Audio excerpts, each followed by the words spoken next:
Birmingham City Council went bust last year. The government commissioners are in and they have announced a 9-point improvement plan. We'll be looking at that and reflecting on some of the personalities who have been part of the collateral damage as one of the biggest local authorities in Europe fell foul of new equal rights legislation, austerity, and no doubt some mismanagement too. Elsewhere in the West Midlands, Andy Street seems to be fighting to retain his mayoralty by disassociating himself from the Tory party brand.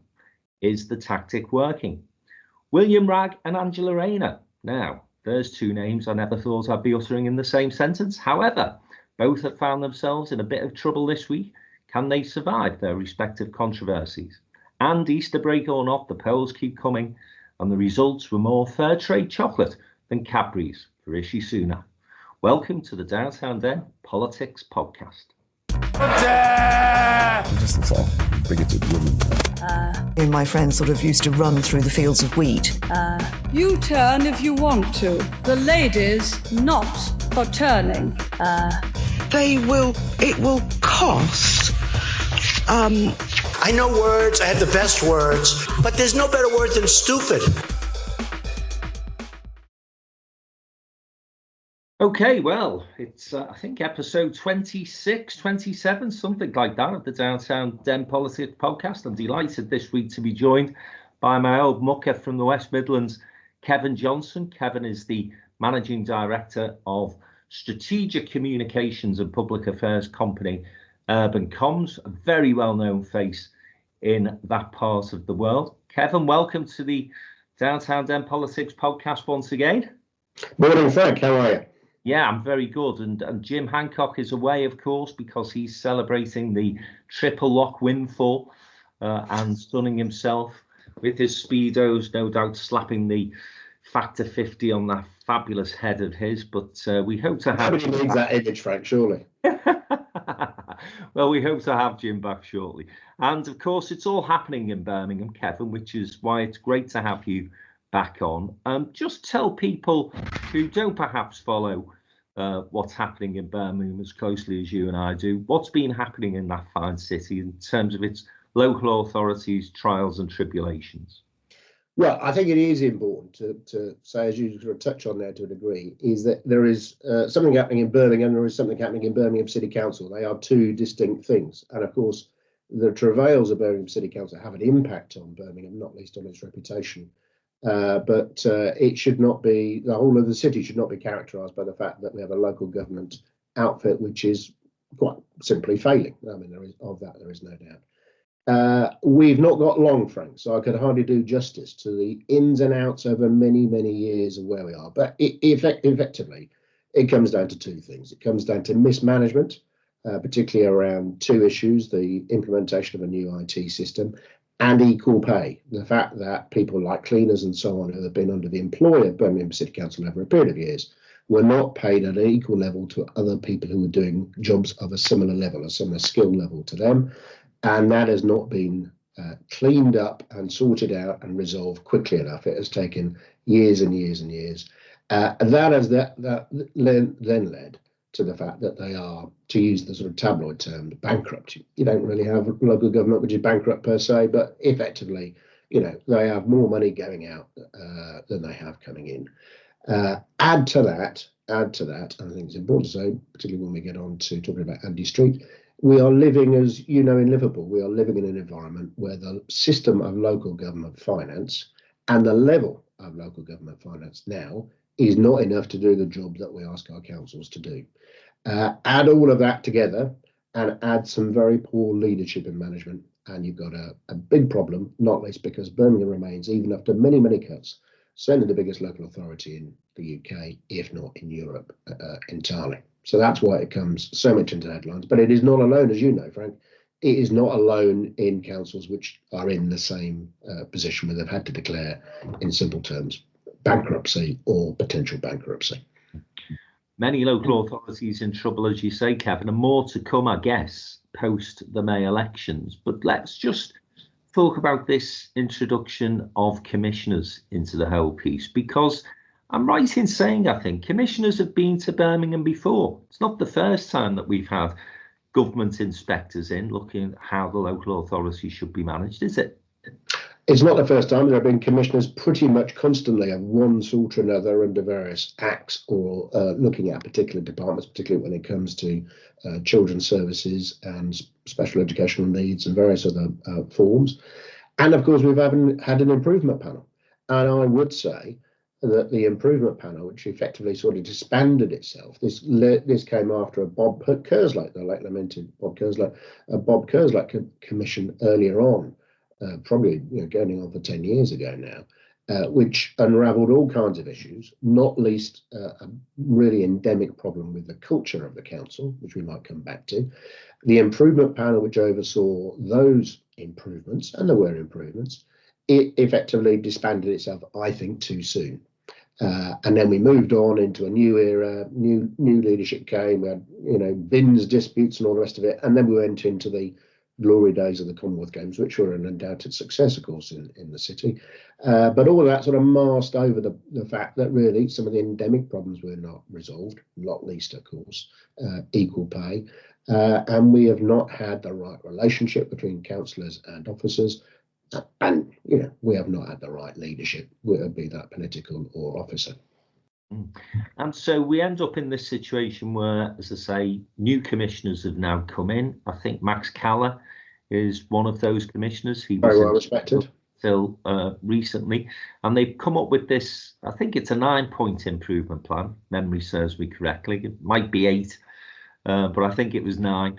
And I read through the various points that were being made. None of it struck me as rocket science, but perhaps we are where we are, as they say, and there is a feeling that you almost do need to go back to basics in Birmingham. Would that be a fair assessment of what that improvement plan is telling us?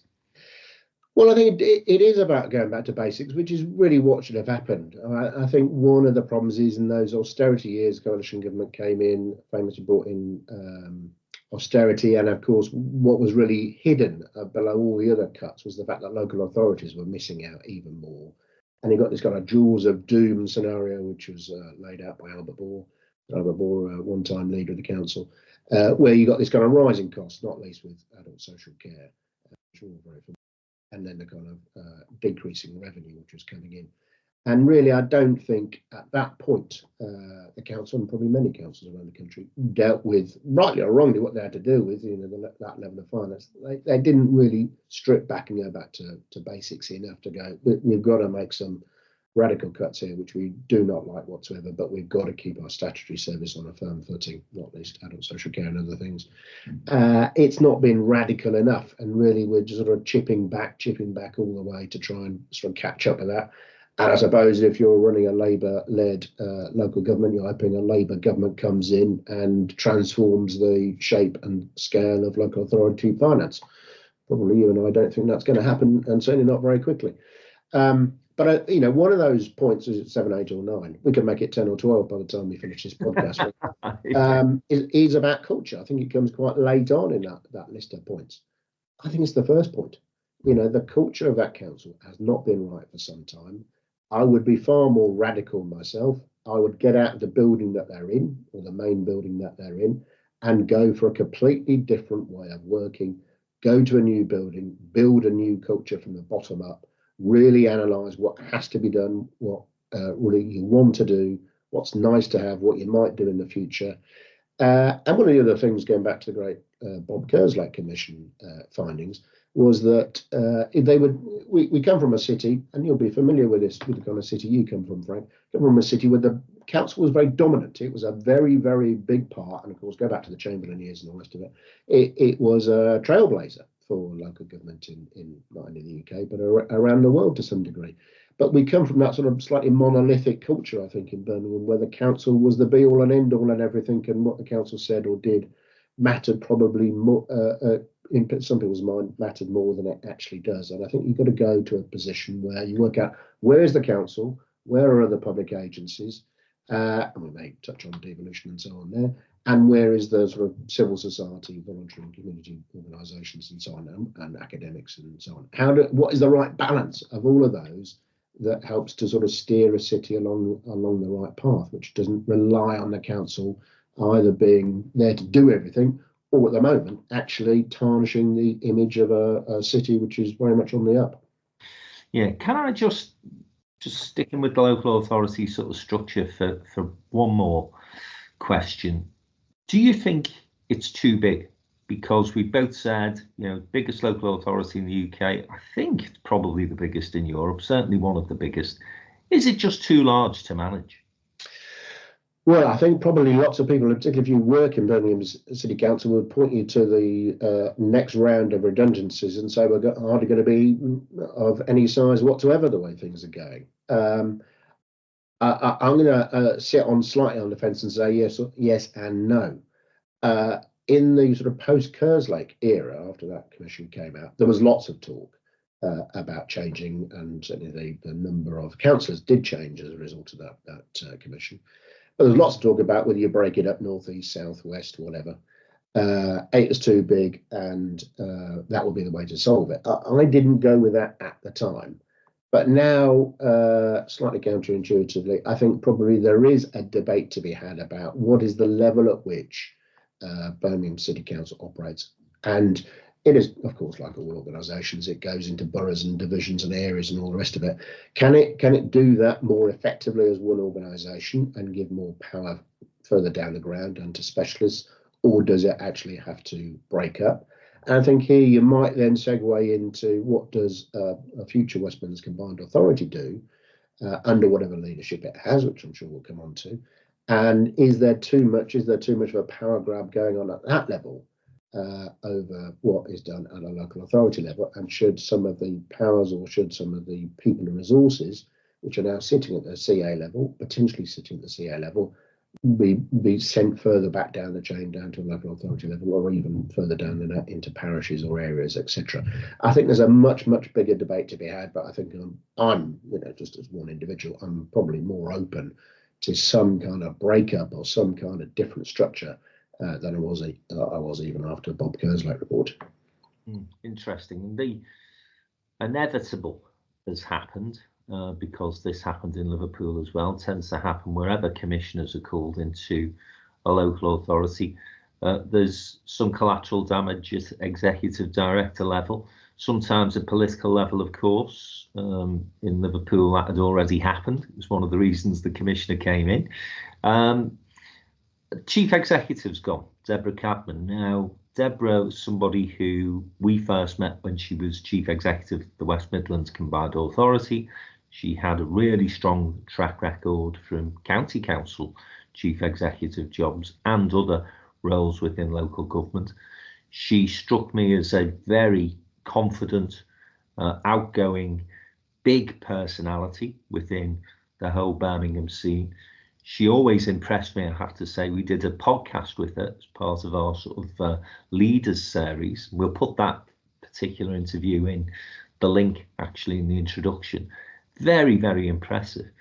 It struck me at the time, I always remember thinking afterwards, she sounded frustrated with that very thing that you mentioned, Kevin, culture. She wanted to get things done. She wanted to change things, but it was almost unsaid. But there was an underlying tone to the comments that she was making, that there was some frustration there. Deborah Cadman, a victim in this, do you think? Well, I mean, you touch on it to a degree, don't you? You say she's a big personality. I mean, can local government, can the sort of political officer class, can it stand big personalities? Are big personalities the right kind of characters to have in those roles? So there's one question I'd lay. Second, of course, the brief. People talk about Manchester, Kevin. They always say Sir Howard Bernstein. You can't get a bigger personality than him. Yeah, but when they talk about Howard Bernstein, and you know this, almost better than anybody. When they talk about Bernstein, they talk about Lease, didn't they? And They talk about this combination. They talked about the fact this combination worked, and they both knew what their roles were, and they rubbed along. I'm sure all kinds of incidents behind the scenes from time to time. That's the nature of human engagement and people who have opinions and so on, and have expertise. But the combination worked, didn't it? And I think the combination of chief exec and council leader has not really worked here for some time. Deborah, big personality, in theory was brought in, and I think she said this in her leaving statement, brought in to help deliver the Birmingham City Council's aspects of the Commonwealth Games. Well, I suppose you can make an argument that's done and dusted and time to move on. I think many people would ask a question about, it's a funny old time to move on when the council you chief exec of is in such a state. I mean, such a state. But no doubt there'll be a problem about overturning culture, particularly in a short period of time, with all the other issues that you've got to deal with. And as all the reports attest to, the relationship between officers and councillors has not been optimal, let's put it that way. And I think probably there's, and usually most of the criticism of Birmingham City Council is that the officers are too dominant, that the councils don't have enough control, don't give enough direction. And then the officers sort of overpower them to some degree. I can have all kinds of debates about that's right or wrong and which officers that applies to. But that's certainly the case. So you've got that as well as a sort of endemic cultural issue.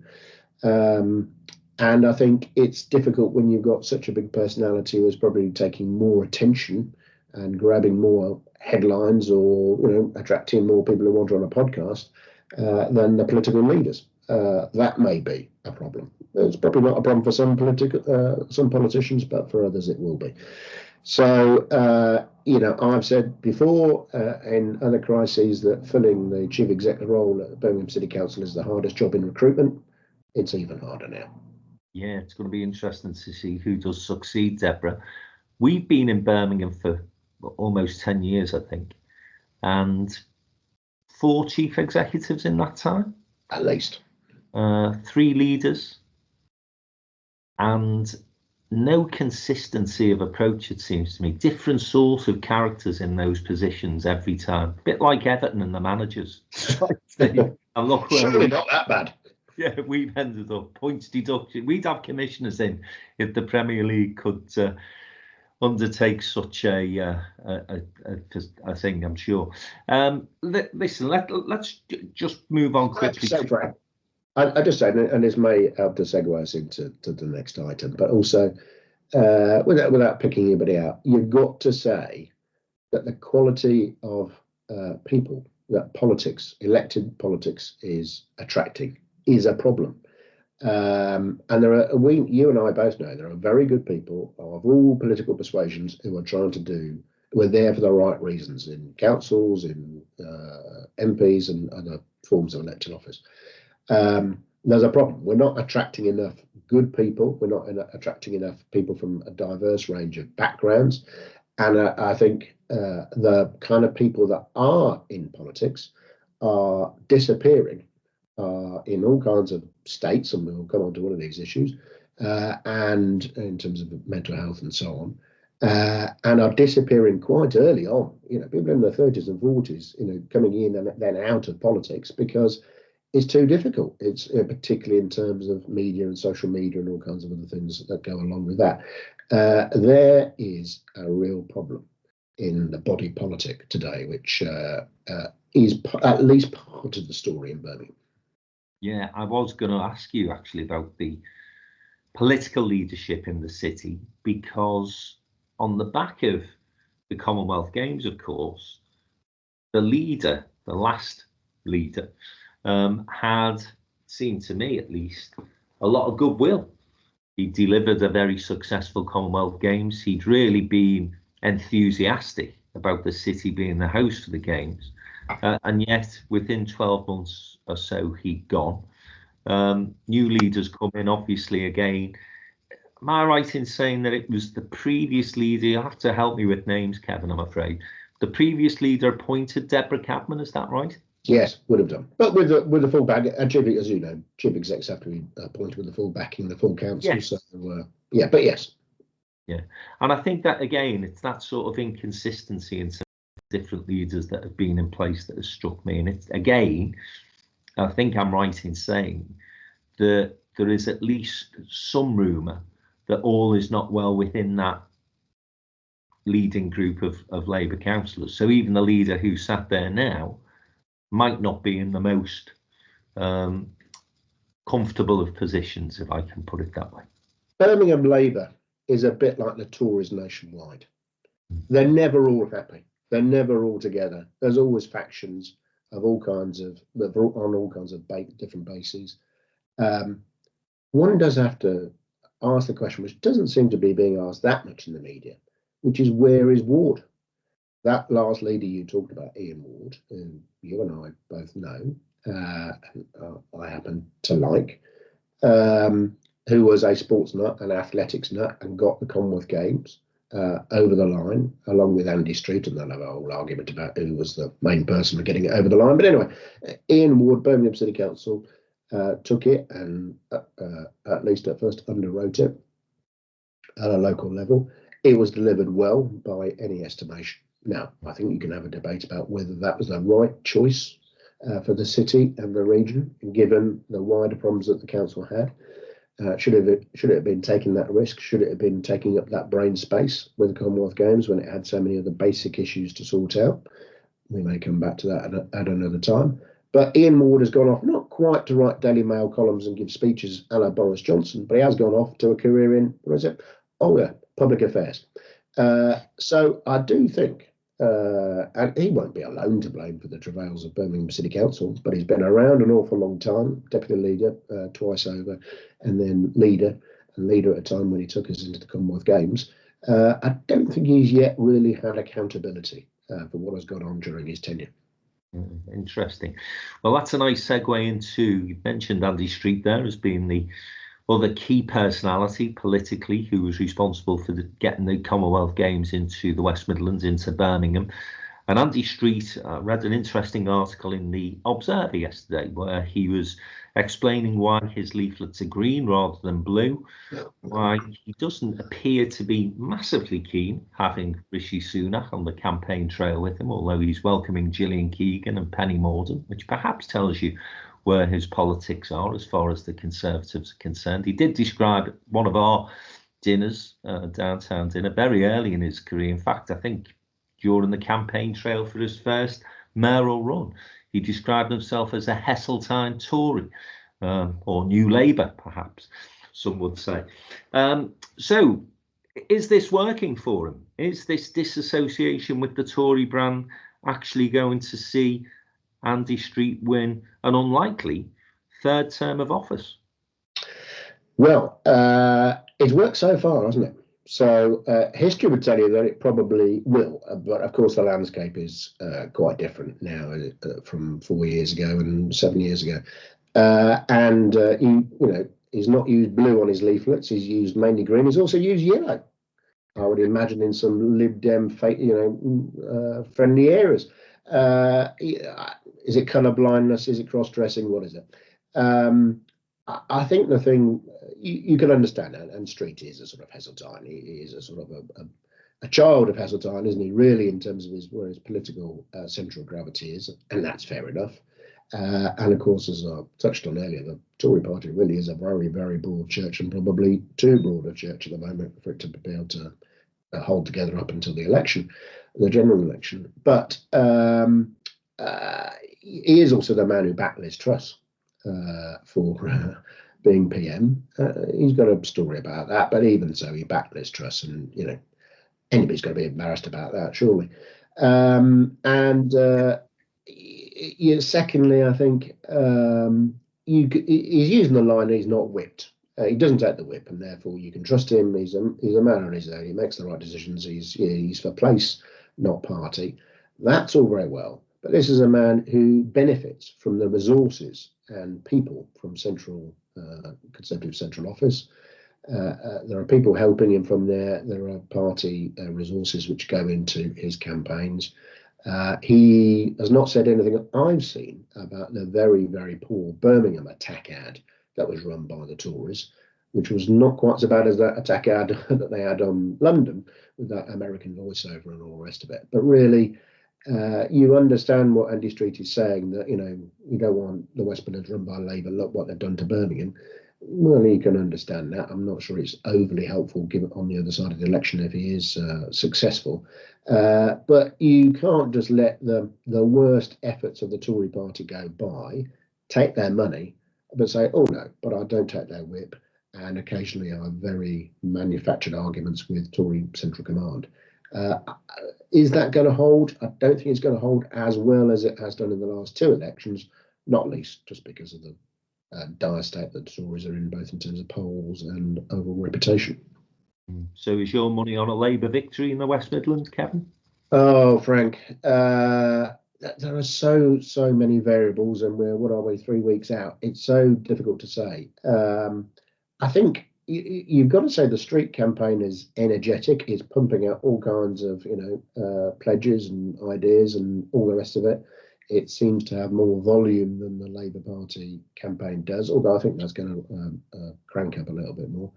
And of course, Street is, he's trading on personality, isn't he? He's trading on the man who's been there, who's delivered. We can have a debate about what has and hasn't been delivered, and how much of that is personally down to him. So he's going on the legacy of 7 years, and still quite heavily trading on the John Lewis thing, which is, I find, slightly odd. So far into his mayoralty, and the fact, of course, as we touched on this pod before, Richard Parker is pretty well unknown to most people outside of political circles. So all of that is in his favour. I hear estimations that sort of personality premium over the sort of party positioning is worth something like 5 to 8% to Street. That's the sort of factor built in, which makes it very, very tight to call. If you force me, I'd say Labour, if they up their campaign more, try and up the profile of their man more over these 3 weeks as it comes into sharper focus, they should get it over the line. But I mean, so many variables. You'd have to be nuts to put too much money on it. Well, it is going to be one of the very key seats on the 2nd of May that people are keeping an eye on. It will be a huge boost, actually, to Rishi Sunak, ironically, if Andy Street were able to hold the West Midlands, because it'd be the sort of area that Sunak would be saying to his Conservative colleagues in Westminster, stick with me, we can deliver some unlikely victories. We will see. And listen, after the break, we're going to be talking about a couple of controversies within the Palace of Westminster and a couple of MPs, William Wragg and Angela Rayner, and looking at the latest polls. Stick with us, we'll be back in a minute.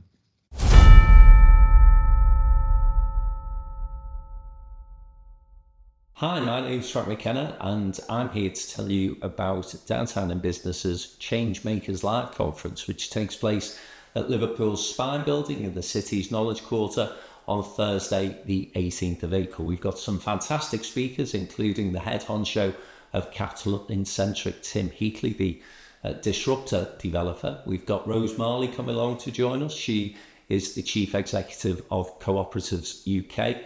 And we've got Joe Phillips, who is the former advisor to Paddy Ashdown and Bob Geldof. Quite a coupling there. Anyway, come along and see some fantastic speakers, not just those three, some other excellent contributors to Changemakers Live 2024. That's on the 18th of April, Liverpool. Book your tickets now on the link below.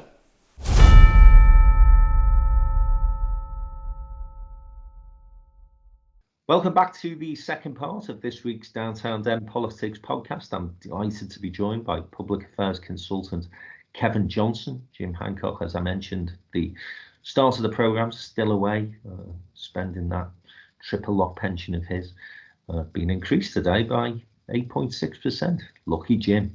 And Kevin, I'm just going to turn our attention now to Westminster politics and a couple of controversies that have emerged over the past couple of weeks. First of which, ordinarily, I would suggest, would have simply seen the person involved having to resign.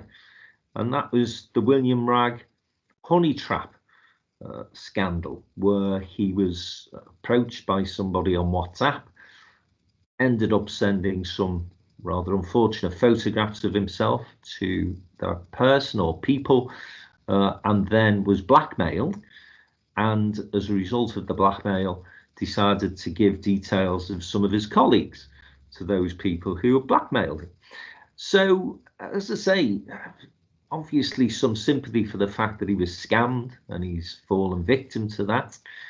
But the thing that I can't quite get my head around is why people are suggesting that it was okay for him to just willy-nilly give his colleagues details out, who then, of course, did fall foul to the same honey trap.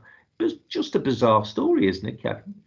It is bizarre. I think, as we may come on to in other stories, there's a large part of me which says this is a human being who, for whatever reason, has a couple of moments of failure. He's sent photos to somebody he doesn't know. He's given away phone numbers under duress. And we'll come on to what he should or shouldn't have done and what the party should or shouldn't have done. But my overriding sense is sympathy for somebody who has had a human failing on whatever level. And I think sometimes we kind of ignore that. We ignore the human element. I think that being said, if I were him, thankfully at this stage I'm not, but if I were him, I don't think it's to resign as an MP, not least as he's resigning as an MP anyway at the next election. And although we want it to come sooner, it's not going to be all that long to the next general election. I think to stay as chair of his committee, public administration, if I remember rightly, and given his kind of record of being of the kinds of things he says in that role, which pretty much I've not disagreed with, it's difficult, I think, and I think also as vice chairman of the Tory part of the 1922 committee, I think if I'd have been advising him, it would have been to step down from those two roles. You can't really have a say over the sort of matters that come into both of those briefs, given what you've done, not really so much the photo, but giving away personal phone numbers of colleagues and journalists and so on. Yeah, that I'm not saying it's unforgivable because, as I say, he's a human being, but I think that's difficult not to then lead you to think I've got to step down from those official roles. As you say, stepping down as an MP anyway, I'm sure that played into the decision that was taken by the Conservative Party itself in terms of its view of his activities, and the Labour Party haven't pushed it, I guess, because they're counting the pennies now in terms of all these by-elections they're having to fight. Huge cost to these things, and of course every time there's a by-election there's a big spotlight on it. Labour is seen as being a shoo-in for these things, so if it doesn't win the by-elections then there's a big hoo-ha as to why they didn't win, so they do have to put the machine in, they do have to spend that cash. So I think that William Wragg, unfortunate in the fact that he was targeted in terms of this honey trap, but fortunate in terms of the timing, because I don't think there's any appetite from either the government or the opposition to create a by-election. As you say, he's standing down anyway. Be interesting to see, mentioned that term collateral damage earlier as far as Birmingham City Council is concerned, what collateral damage there may be to come in terms of those phone numbers of others that you gave out, because MPs are now having to put their hand up and say, well, me too. So we will see what happens there.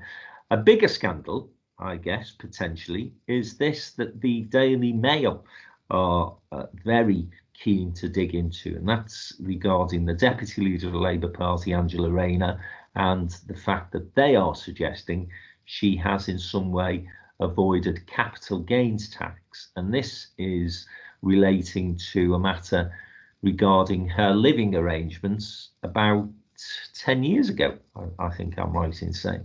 And the story is, very briefly, that she was living in one residency, had another that she was saying was her permanent home.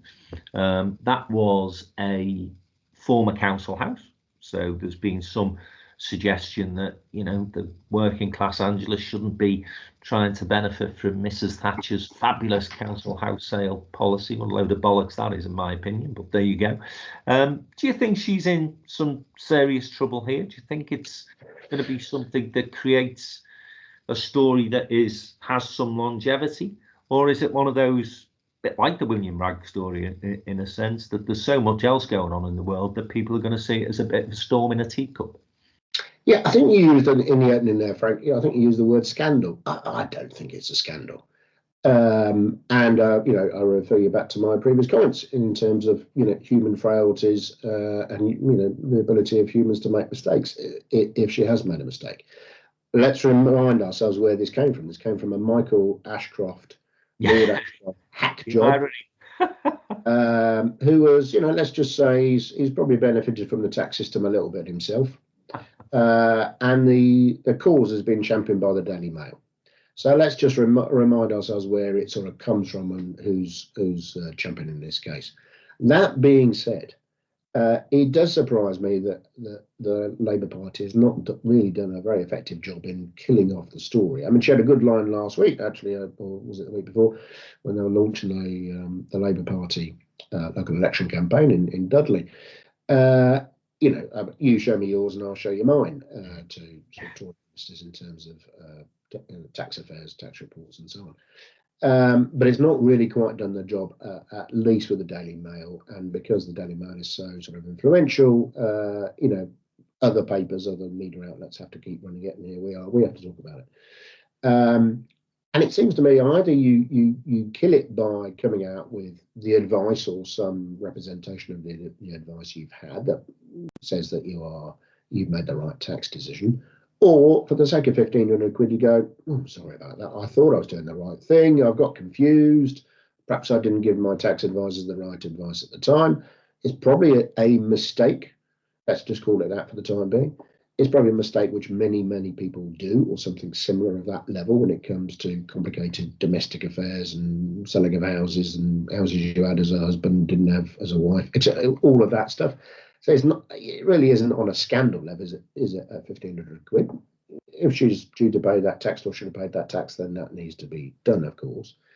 So the Labour Party's got to get better, particularly we're going to get more and more stuff, opposition research type stuff in the lead up to the general election. They've got to get better at sort of killing these stories off. Yeah, that also being said, I think when you're scraping around the tax affairs of ministers and potential ministers, it's, it does get very messy. Does everybody in public life? I think you can make a case about the Chancellor and the PM maybe. But does everybody in public life have to sort of reveal their innermost tax affairs and all their domestic arrangements and so on? I'm going back to what I was saying earlier on about the sort of quality of politicians that we're getting and keeping in politics. I don't think that's a very good move. But we've got to, they've got to kill this story off as quickly as they can, no matter where it comes from. And if mistakes have been made, just, own up to them. Or in this case, I think she's probably going to prove the case that she's made the right thing. I wonder, because there's two parallel stories, aren't there? There's the capital gains tax issue about the two houses, which was her main residence and all the rest of it. I think the other part of the story is about the electoral roll and where she was on the electoral roll and where she then stood for office. I'd suggest that's the bigger issue. If you're putting down the wrong residence when you're going for a seat, was it as a councillor? You'll remember this better than me. Was it as a councillor first? Yeah. I would say in terms of, the ability to reach high office, which obviously she wants to become deputy PM, then that's the bigger part of the story in a way. If you've gone about your pursuit of electoral office incorrectly, or you made a mistake and you've not then corrected it, that's, for me, in a way, is bigger than the tax issue. Yeah, I think it's that what you've outlined, Kevin, I think, is a very complex and complicated issue that it will be extremely difficult for the Tories or the Daily Mail to cut through with, because people simply won't understand it and won't care about it either, actually. So 1,500 quid, if that's what it was, well, it was 1,500 quid. Think about some of the sums of money that have been talked about in terms of, you mentioned Ashcroft, but many other Conservative MPs, and indeed, I think the Prime Minister's wife has been targeted with some suggestions that she hasn't paid perhaps the right amount of tax that she ought. So I think that will, I think, quickly go away in terms of the heads of the electorate. I think the problem when the Daily Mail gets hold of something, I think they kept the Beergate thing with Keir Starmer going for about 9 months. In fact, its political editor, a guy called Dan Hodges, still has the story relating to Starmer, which has been well investigated and thrown out by the police twice now, as his pinned tweet. It's still obsessed with Keir Starmer having a beer and a curry after a canvassing session in the Northeast. So whether the Daily Mail let it go, I'm not so sure. And I suppose the point that I'd take from the comments that you've made is Labour just has to get better at getting ahead of these things, doesn't it? And as you say, it seems to me that they could have killed this pretty quickly if they'd have had the wherewithal to do so. Yeah. I'm not saying she should have done this, but also if she'd have paid out 1,500 quid, voluntarily to HMRC, most people would have gone, well, blimey, I don't think I'd have bothered doing that, but good on you. Right, let's get on to what's important. But yeah, they've not dealt with it efficiently enough, and this is the problem, isn't it? We live in an era of fake news, of disinformation, where a bit like when Boris Johnson made the allegations against Keir Starmer and Jimmy Savile, not prosecuting Jimmy Savile when he was DPP. These things sort of stick, don't they? We know this, that all kinds of allegations and chatter and stuff which is sort of come from a sort of social media world, which is not properly sourced, and had a journalistic job done on it. It then sticks, doesn't it, in some people's minds. I'm sure if you vox pop on the streets, there'll be all kinds of things about leading politicians which are just not true, whatever you think of them. Those stories are not true, but they stick. They have stuck through Daily Mail, through social media, through whatever else. Or stories which seem to be right and they seem to fit the character, therefore they must be true. Now, the answer to that is, dealing with that is massively, massively complicated, and is not going to be resolved, fully, and certainly not overnight. But that is the world we're living in, and Labour need to get much better at it. And they're getting a sort of taste of their own medicine, aren't they, now? Because you can be in opposition, you can throw sticks, and that's what you're supposed to do. I do get slightly frustrated with people who say, "Oh, Keir Starmer's just finding problems." That's his job. That's his job. But as you get towards an election, of course, the focus needs to come onto you. I mean, I've got this thing, Frank, I'm sure we can do this topic on another day, but PMQs, and forever, Sunak will sort of turn to Starmer and say, "Oh, the Labour Party's this, the Labour Party's that," whether it's true or not. If I was Starmer, I'd just stand up and say, "At the moment, I'm the leader of the opposition. You're the Prime Minister. I'll ask the questions. The moment you're ready to turn the tables, let me know. Let's go to an election. In the meantime, I'll ask the questions, sunshine." I do not know why he's not harder on this. But the reality is, as we get towards an inevitable election, they're going to be treated as a government in waiting, and therefore they need to have the skills ready to be able to do that. And at the moment, they're not really dealing with these mini crises. I don't think it's a scandal, but they're not dealing with these mini crises well enough. And I segue into the last thing we're going to discuss, and that's the latest polls. And the reason Labour is coming under so much scrutiny is they are expected to win the next election, form the next government. Keir Starmer is expected to be the Prime Minister. Angela Rayner will then be the Deputy Prime Minister. And those polls, Kevin, just keep getting worse for the Tories. We discussed last week a mega poll that had been commissioned by Best for Britain. There was another similar mega poll, I think of 18,000 voters this week, that didn't show dissimilar results to that Best of Britain poll. Now, that put the Tories down to 98 seats. The poll that was undertaken by Survation in the week showed the Tories on about 150 seats, bit better, but still, in terms of what they've got now, a wipeout and a massive majority for Labour. And this is partly to do with the Tories themselves struggling in those red wall seats that they won, of course, a whole wave of in the 2019 election, but also the revival of reform. Are these polls at all accurate? Are the Conservatives going to recover? Or could it be even worse? I was reading a couple of commentaries yesterday suggesting that actually, the Canadians, Tory party had been in power there for 9 years, were expecting to take a bit of a drubbing in the election back in, I think it was about 2003, but ended up with 2 seats, which wasn't expected. The leader lost, all the cabinet members went. Any chance of that happening in the UK, do you think, Kevin? Well, polls are a snapshot of the current situation, aren't they? And that's all they are. They're not a prediction. They're not a forecast. I mean, also Sir John Curtis, the great electoral analyst, has said there's a 99% chance of Labour winning. I mean, even Keir must have had a little smile at that moment, wasn't he? But they're a snapshot. One would assume in the heat of battle that things will ease a bit, and that some people will default back. There's an awful lot of undecideds, of course, in these polls as well. So many of those could default back to the Tories, those that are traditionally Tories. The unknowns, of course, are that Farage, I mean, I hesitate to bring the name in, but it's a fact, isn't it? If he comes into the frame as an active sort of politician, as leader, or as a potential candidate for the 8th time running for Parliament, things will change. I mean, he's an effective operator. Whether you agree with him, disagree with him, etc., he's an effective operator. He would change the narrative. It is astounding to me, in a way, that Reform is doing as well as it is with nobody. You know, with Richard Tice, that people really don't know unless you're a GB News fanatic. I know GB News viewers love you, Frank, and miss you dearly. But unless you're a GB News fanatic, you don't really know Richard Tice. You know, Anderson is some kind of caricature or political caricature, isn't he? To get what they're getting, 13%, I think, in some of these polls, with no real known policies. People assume, of course, they're probably anti-immigration and anti-this, that, and probably low tax, etc. But with anybody really has ever heard of, to do so well is extraordinary. You know, you bring Farage in, and if they run a full campaign, 650 seats, or at least England and Wales maybe, and with one or two sort of flagship policies, goodness knows what they could achieve.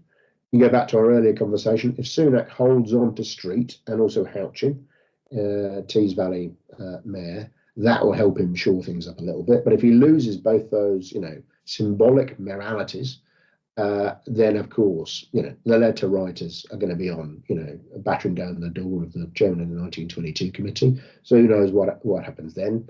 Even if Sunak survives, it's not going to be good, is it? Sunak is not, you know, whatever you think of him, he's not a great politician. He doesn't have a political touch. He doesn't have a political feel, it seems to me. And being a good administrator, a good financier, is not really helping him because he's in a political battle now. So again, you know, a bit like the West Midlands contest, so many variables. And I suppose the final point I'd make is that, because what all those polls say is they're voting anti-Tory. The pro-Labour vote, beyond the kind of normal pro-Labour electorate, is not massive, and people don't really know. People are not warming to Keir enough yet, and they don't really know what Labour policies are. Well, they take a bit of a guess at them, but they don't really know them. So Labour has to be more effective in getting its policies out there. It's got to be more effective in sort of managing Keir's sort of political character, I think, and his performance. And who knows what may happen. Get the talk of there being two leader debates. Who knows what may happen in those and what effect they have, and if you're then going to have Lib Dems, Farage, whoever else involved in some of those debates. So many variables. But are the current polls a prediction of the future? Well, they're not a prediction, but overall, there's probably not an awful lot for the Tories to hang on to think that the figures are going to get that much better. You would assume they're not going to be quite as bad, because that's the way elections usually work. But there's not a lot of good going for the Tory government. Good to get your thoughts, Kevin. I have to certainly concur with the comments that you've made as far as those polls are concerned. They just seem to be getting worse, if anything, for the Conservatives. And the point that we've made on this podcast previously, actually, Rishi Sunak certainly not a politician, whatever else he is. He doesn't have that gut instinct that people, whatever you thought of him, Boris Johnson have, and to an extent, as you say, Farage as well. So he is going to struggle. I think those May 2 polls are crucially important. If it's an absolute disaster, then you could see, however bizarre it might feel to people, us getting a fourth Prime Minister in as many years. There you go. It's certainly possible. And I think it was sort of brought down to me a little bit, Frank, this morning reading the Times, to see that he's been chastised for his choice of trainers, and that he's going to... we talk about damaging Birmingham's brand. He's damaging Adidas's brand, apparently, by wearing Sam trainers. I think when you get to that point, when you are responsible for bringing, trainer brands down, it's not good, is it? I haven't seen that. I'll have to take a look at the Times and have a look at that. Maybe throw my Adidas out as well. But you're gonna have to go Nike, Frank. Yeah, we will see. We will see. Kevin, as I say, great to speak to you. Just one final point I do want to make before you go. You sort of referenced this in your remarks as far as the City Council. But Birmingham, despite those travails of the City Council, is absolutely booming at the moment, isn't it? Lots of inward investment, lots of development, some great things happening in the city. It got a real buzz about the place. It's got a real buzz about it, and I think that was certainly, whatever you might say about whether it was the right political and financial choice about the Commonwealth Games. The Commonwealth Games has boosted that. That was happening anyway, as you know, Frank, since your time in and around the city. The Commonwealth Games sort of put that on boosters, really, and brought the attention of many more people to the city, both those people who came and saw it on the telly.